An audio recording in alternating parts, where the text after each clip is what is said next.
Rostdan men kecha Instagramda zaпрос qo'ygan edim, ya'ni qanaqa mashina qiziq deb, hech kim Onyx yozmadi. Endi shu mashina ham kimgadir qiziq bo'lishi mumkin. 2024-yilda ishlab chiqarilgan Premier Plus pozitsiyada, lekin to'liq redline qilingan ekan. Hozir tashqi tomonini ko'rsatib o'tamiz. Ko'ryapsiz, har bitta detalgacha almashtirilgan ekan. Besprovod zaryadkasi bor. Endi to'g'risi Onyx baribir Gentra bilan solishtiriladi. Komfort jihatdan Gentradan baribir ustun. Xohlaysizmi, yo'qmi? Shu tomonni tan olishimiz kerak. Detalni hisobga olmaysizlar, sababi bu Onyx. Mashina aytib o'tganimda 2024-yilda ishlab chiqarilgan. Salon hozir ko'rsatib o'tdik. Yaxshi holatda turibdi. Sababi probegi kam, 71 ming km mazmunni bosib o'tgan. Yili yaxshi 2024. Kraskasiga keladigan bo'lsak, faqatgina mana shu yerda mana qarang, vaqt bo'lgan joy bor, mana bilinyapti. Bo'la boshqa joyga yo'q deyaptilar akamiz. Absolyutni javob beraman deyaptilar. Marhamat.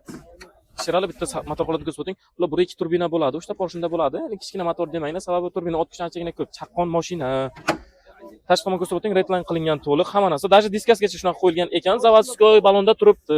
Yaxshi. Diskaga dostуп bor bo'ladi. Marhamat, orqasini ko'rsatib o'ting. Qarang, har bitta detalgacha almashtirilgan ekan. O'zinikidan ko'ra yaxshi.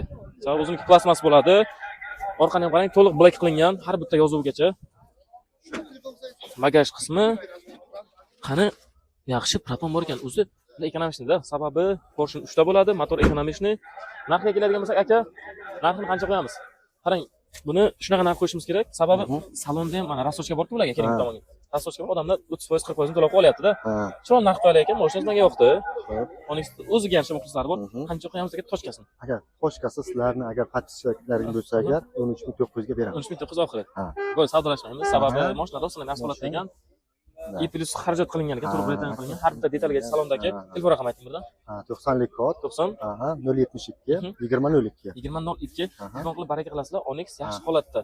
Like, podpiska esda chiqmasin. Telegram kanaliga obuna bo'lib qo'ying. Sababi birinchi o'rinda Telegramga joylanib borilyapti har bitta e'lon. Kuzatib ko'rayotgan hammaga alohida rahmat.